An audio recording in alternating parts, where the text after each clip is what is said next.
So what can you tell me about Ernie? What can I tell you about Ernie? Well, obviously he was a great athlete, Okay. but he was also a really great person.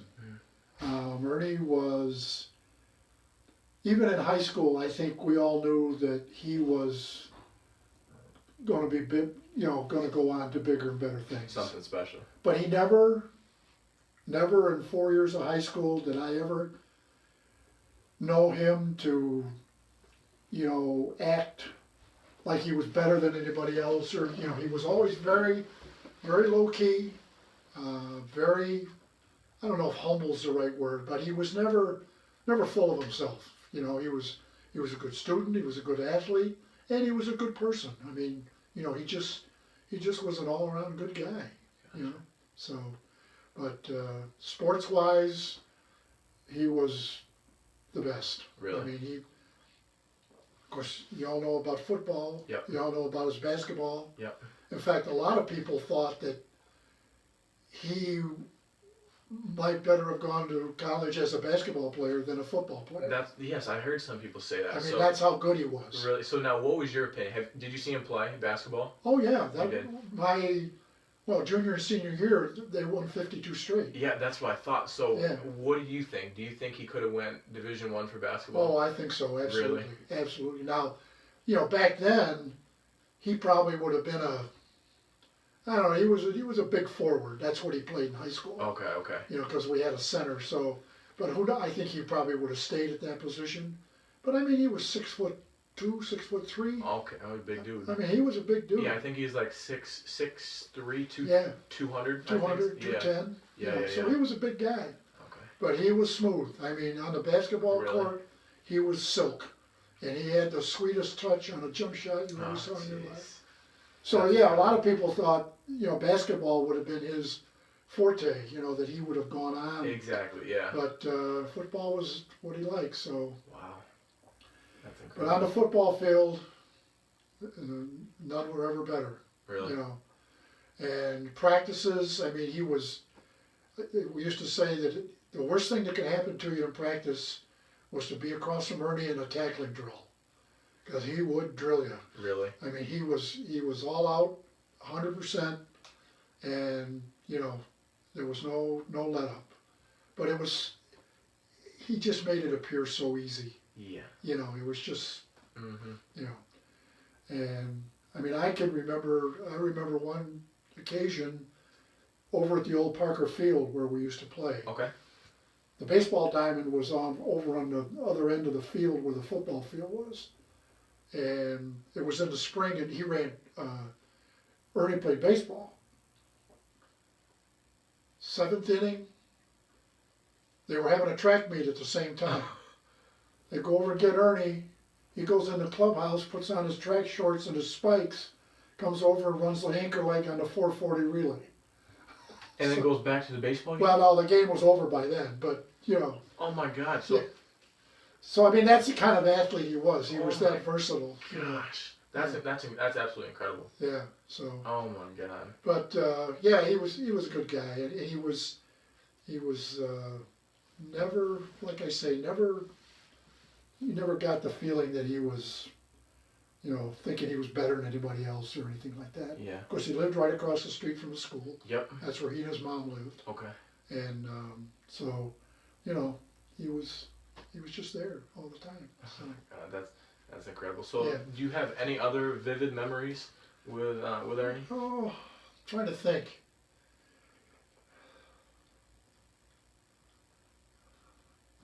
I can remember when we played Binghamton Central. This was our junior year. Okay.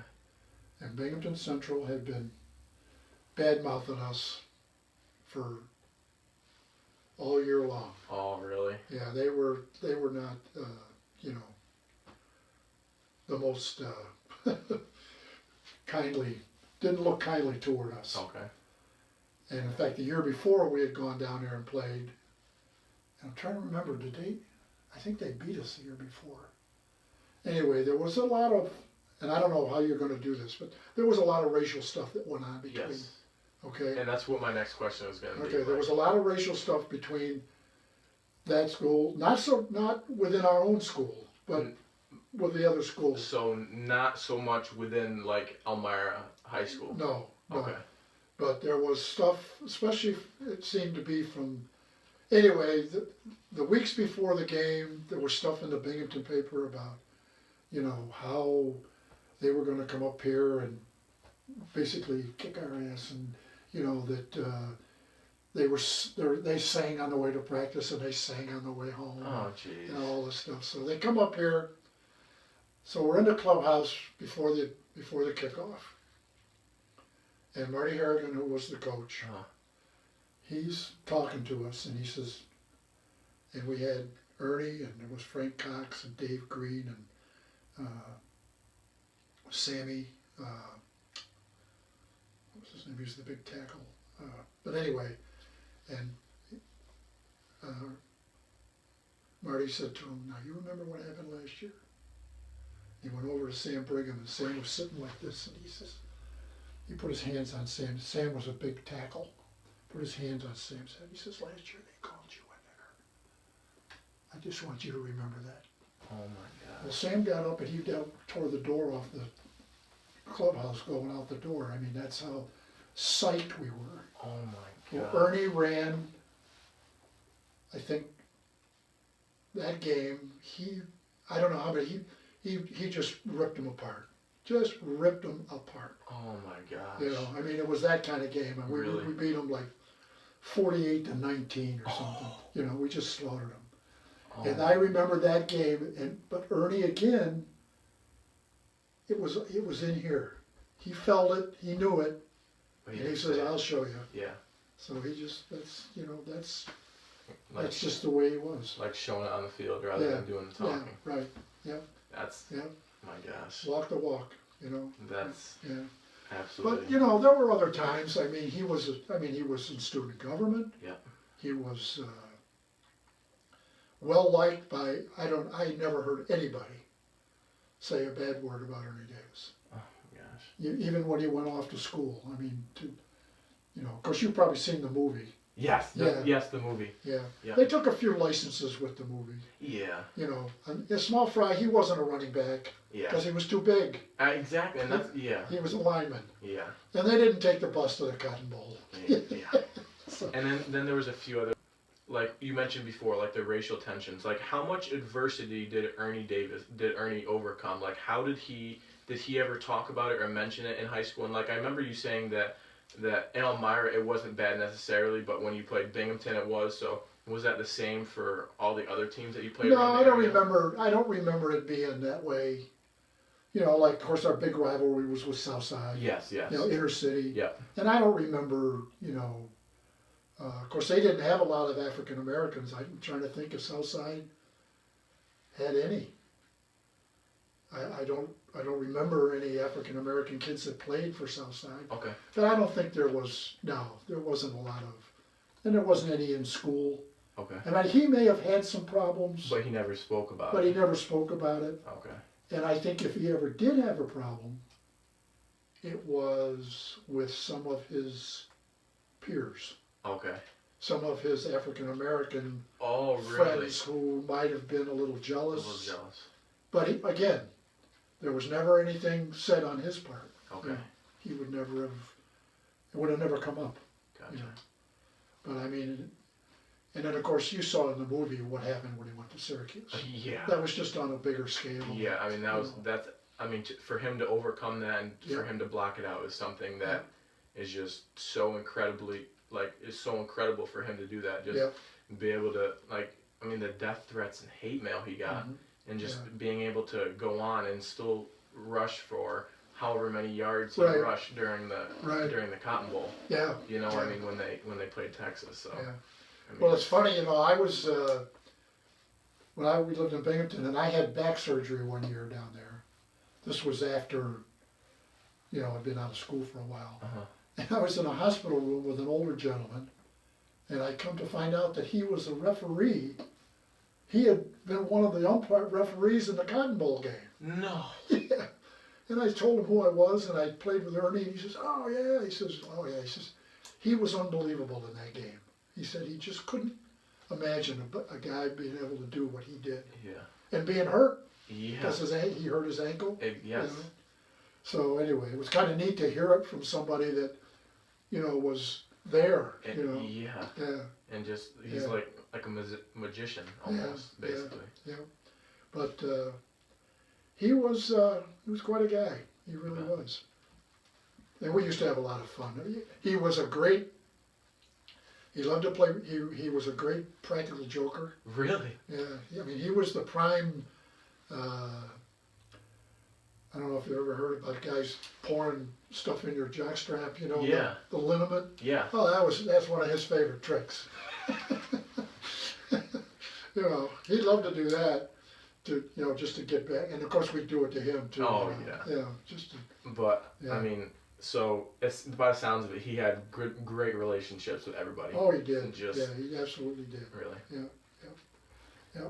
That's. So. I mean, that's amazing that you were able to grow up in a time period where he was to say that you played football with Ernie Davis, you knew Ernie Davis, and it's just absolutely incredible. And we had good times, you I know, bet. the bus trips and all that stuff were, you know, we had a great time. I bet. You know, so it was a nice experience. I look back at it as, you know, being a big part of my life. Yeah. You know, that I got to know him I bet. and personally know him. Exactly, because I mean, it's like a part of history. It's like a part of Elmira. Oh yeah, did you see the statue when you came down Huffman Street? Yes, I did. Yeah. Yes, and they moved that this past spring, in right? fact, we had a dedication ceremony in September. Okay, and now, was it Bob Hill that helped with the move? Bob Hill is a classmate of ours. Yes, okay. And he's kind of taken on the self-appointed title of anything you want to know about Ernie Davis. Yeah, and he's actually good friends with us. He comes to our house, like he used to. Oh, does he? Yeah, he used to math tutor me actually. Oh, okay. Yeah, I know he's a math tutor. Yeah, and he says he used to tutor Ernie Davis with all that stuff. But but I mean, it's just the history, like, and then going into the school and finding that, like, his jerseys and it just like and like the replica helmet, like seeing with you guys, like you guys played with the the single bar. Yeah, the single bar, and then I mean they gave you a lot of protection. Yeah, I'm thinking it's just absolutely incredible what. Yeah. And it like almost gives you chills to walk in there saying, this is what, like, Ernie Davis wore this jersey, like, you know, like these are, it's like his school, you know. Yeah. So. Yeah. And at the old academy, it was even kind of neater because that was the school that where it all happened. Yeah, and I used to go, and I went there for a year, Ernie Davis. Oh, did you? Yes, and I mean, just being able to say, like, you walked in the same halls as Ernie Davis did, you, like, sat in the same classroom and, like, sat in the same seat, and just knowing that he lived right across the street. Yeah. And, like, people, I talked to a couple other people, and they said that he would go out and play with everybody. Oh, yeah. Like, all these kids would follow him. He'd, like, it's almost like God, almost. Like, all like the Pied Piper. Yeah, exactly. Like, just little kids would come out of nowhere and just come and just play with them. And, But, I mean. Yeah. So. But I really appreciate you doing this for me. No problem. I mean. I hope good luck with the scholarship. Thank you.